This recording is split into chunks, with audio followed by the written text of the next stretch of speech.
Hello, this is Northwest Trains. I'm Tom. We're in the office today with the museum micro layout. So it's virtually finished now. So we're going to take a look at what we've done. We've also got a new piece of rolling stock for the layout. So we'll have a look at that in a sec. So we'll start with the engine shed side of the layout.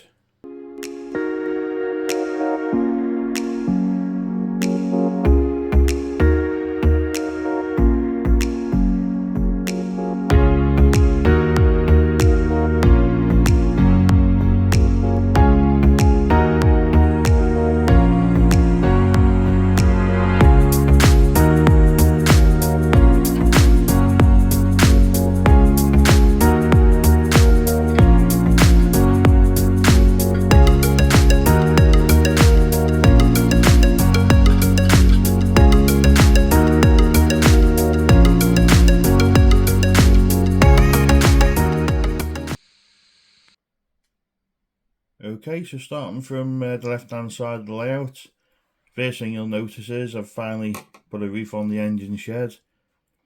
It's just one of those Wills kits, as well as the plastic shuttering on the side and the front there.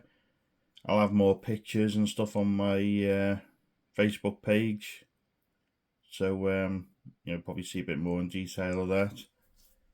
And I've finally come up with a name for the layout, so we're calling it the Mersey Railway Museum. Now I am from Merseyside, well, the outskirts of Liverpool, so and I have absolutely no imagination with names for layouts. I still haven't named my layout in the loft yet, or the Garden Railway. Well, that's what I've come up with because it was partly inspired by Steamport Southport.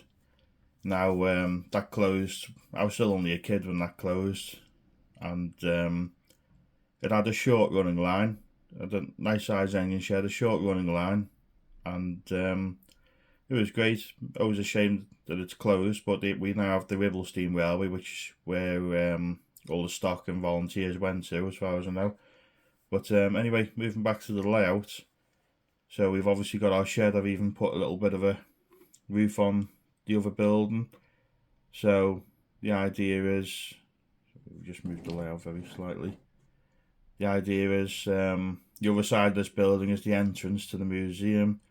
So this will be your sort of shop, cafe area, and museum building be behind here. This is the actual locomotive running shed. So that's just to give the impression. Obviously, so the visitors will come through here and they can walk along the path. This is staff only area. If we just move this back over now, we've got a bit of signage on there. I'll do a few close-ups of them after. So again, these are from Gauge Master. I've only put a few on at the moment, so I'm going to put some on the main layout as well. So just like these nice little bits of detail. And the sign is basically just a piece of plastic card painted black, and I just cut these letters out and stuck them on. Not very professional, I know, but again, it's like the one in Steamtown and Carnforth that was just sort of painted up on a blackboard. So quite, I think it looks nice enough. I'm happy with it. We've got another little volunteer here, a few bits of rods off a loco, and it's all the tracks all weathered up now. Where the loco would be stopped in different parts of the layout as well, we've washed that down with black watered down paint as well, just to give that a nice little effect.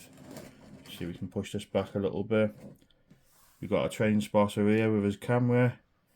We've got a family here where the grandma's taking a picture of the kids with the mum, and we'll just switch over now. Okay, so sort of moving towards the middle of the layout, we've got so our wall here just to sort of enclose the museum track, if you like.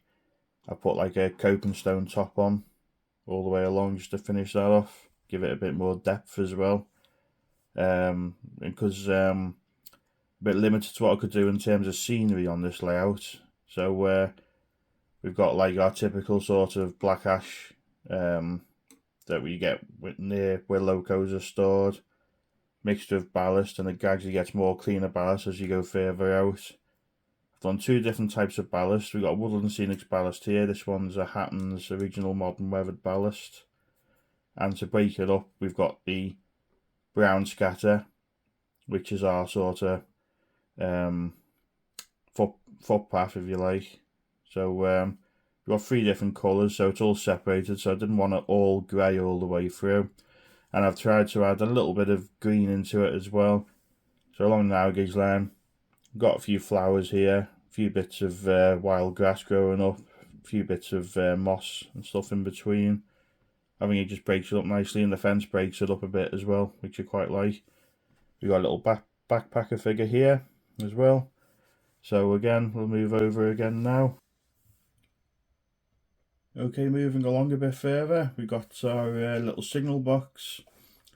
Now, last video I painted it in the cream and the red, so sort of the settle to Carlisle colours that I was looking at, I quite liked. So, but again, it looked a bit too new and a bit too shiny for a heritage railway museum, especially where you're going to have smoke and soot and stuff coming past it. So the roof's being just again a black wash, watered down black acrylic paint, and the same everywhere else. I just painted all over watered down black paint and rubbed off with a bit of tissue. So left a bit more on the sides here. You can see here you got a few bits of dust debris on it. The door, we'll have a few close-up picture of that now. But the door, it's got a bit of black around it as well, with it being white. And we've got our signalman here, signalling that the train's okay to go. And again, try to add a bit more colour to it. We've got a bit of overgrown foliage there. So I was thinking about doing a little garden with the signalman whiz, but I don't think you'd have enough sort of room for it. It wouldn't really fit in with the scene. We've also got some old sleepers and old bits of rail with some moss growing through them. So again, happy with that. So just the final part now. Okay, we're on the final section of the layout. Now we'll start with the engine shed. So last time I built the basic shape. The doors came from Scale Model Scenery, the same as the baseboard. And I've actually put a little slate roof on it now, again using one of the Wills kits. The doors were painted a British Rail maroon that I had already, Rail Match paints. The lintel hinges are all just painted black. Again, it looked a bit too new to me, so again, the same black washer paint. I covered the whole door in it and just rubbed off the bits that'd be cleaner, like the lower half in the middle here. So the top middle is filthier, where all the soot would come from the chimney and the smoke. And I followed it all the way up the brickwork as well. I'll do a close-up of them as well. Again, the platforms now, 2 completely different platforms. We've got a little paved platform here for the narrow gauge line, and also little where the footpath leads from in between the 2 tracks. We've got our 2 level crossings here. Again, another Wills kit, just weathered, cut to size and weathered, so it goes between the narrow gauge track as well as the standard gauge. We've got our footpath so that visitors can go in the narrow gauge shed and have a look around there. We can also go from one track to the other, so we can have a cab ride currently on the narrow gauge line, or we can head over to the main station platform here to go on the brake van rides. We've got our little, again, Scale Model Scenery. But I'm not totally happy with this yet. I'm going to paint the handrails white, I think, to match the fences. But I've just knocked it up quick for that, so that's a way of getting onto the platform. And got a little sign here about keeping an eye on the tracks, look and listen before you cross. And we've got our volunteer here checking the tickets over and guiding you to which platform you want to go to. So I quite like that. And there we've got our figures as well, other figures. We've got a camera lady here holding the camera ready for the loco to depart to take a picture. And we've also got our family here. We've got the bloke sat on the bench, the mum keeping an eye on the son who's waving at the narrow gauge train before it goes out, and we've got our station master blowing the whistle ready to go. And on the shed we've got another sign, beware of the engine. Okay, that concludes our tour of the layout. Now I don't think it's bad for something that's 3 foot 7 inches long and 9 inches wide, which is the total. So just a little recap of what the sizes of the layout, and you can, or you will be able to see, you can get quite a bit of operation potential from it. Now things that I might add in the future, or just the layout if I keep it, I'm not too sure what my plans are for the layout yet, whether I'm going to sell it or whether I'm going to keep it or not. I really want to start some sort of N-Gage project to use up some of my N-Gage rolling stock that I've had for years. So I'll need this desk space here, so we'll see. It can go back in its box for now, but anyway, so things that I might add to the layout in the future. The engine shed, for example, I've only put a couple of coats of this brown on. You can still see a bit of white through it. So I sort of quite like the look of it because it looked a bit weathered looking. But I might add another couple of coats of brown to that. I was toying with doing it grey, but I've seen a few engine sheds like the Lakeside and the Haverthwaite's. I think it's brown. So I'm going to keep it that. I'm going to give this a bit of a weathering, I think. Maybe paint it and then weather it, or just weather it, we'll see. And we could do some sort of, I was looking at what would a working railway museum need, and you need water, you need coal. So I was thinking maybe a little water filler somewhere here. If I find one cheap, I'll pick one up. I can go on the concrete there in between the two locos.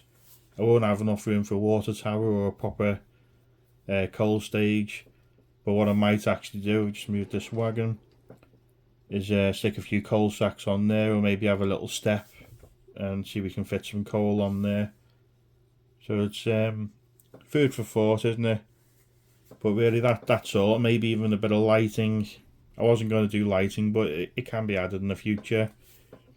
Another thing, we'll do one more video on this layout anyway, and what I was going to do from the next one was look at the rolling stock we can use for this railway, and also give an example of what you can use on a small layout like this that gives you more operation potential. And speaking of rolling stock, we've got this very nice Rapido wagon. This is my first bit of rolling stock from Rapido. It's I saw it and thought, oh, it's a bit cheaper than it normally is. I think they're normally about 33 quid, something like that. I think I paid just under 30 for it. As you can see, all the detail. You see all the rivets along here, all the step. You can see why they are more expensive than the likes of Hornby, even though I think they're pretty expensive for what they are. You see all the separately fitted parts here. You can see the bar going across, the handrails here, all separately fitted parts. Got the hooks here, which I presume are for hanging a lamp on or a bucket or something. I don't know, but all the details are all picked out. You can see here if they got a little log fire or coal fire inside, something to let the smoke out. It's a really, really nice wagon. Look at all the underframe detail in there. Not that you'd ever see it when it's running, but they've made the effort. And looking at this little, get on the track. So just the usual modern style packaging, secure packaging you get. So that's the actual wagon there. And have a look at the code. And we've got a little detail pack, which, to be honest, I haven't had a clue what they are, but I might look at them. But I don't think I'll be putting them on anyway. And we got a little leaflet with the wagon. We can unfold it. So all their products are based on the real thing. So they've actually measured and looked at a wagon first before they've made it. Again, you can pause this anytime. I don't want to drag the video out too long. But yeah, I mean, I know I've mentioned it on a few videos, I haven't had the best of luck with Rapido engines. One of which should have been running on this layout, but it had to be sent off for repair, which was the line loco. It's just come back to me actually, so we'll see what that's like on the next video. The Hunslet, I gave up on that altogether, and I've just also received the Rapido pannier tank, so again I'm saving that for another video. I haven't even had a chance to get out the box yet, but we'll do a video on that and give that a run on the loft layout when I get a chance. But for now, I'm very happy with it, so keep an eye out for the next video. Like I say, we'll have a variety of different engines run on this layout, and I'll include a few running shots now. So let me know what you think, as always, and keep an eye out for the next video. Thanks for watching. Bye for now.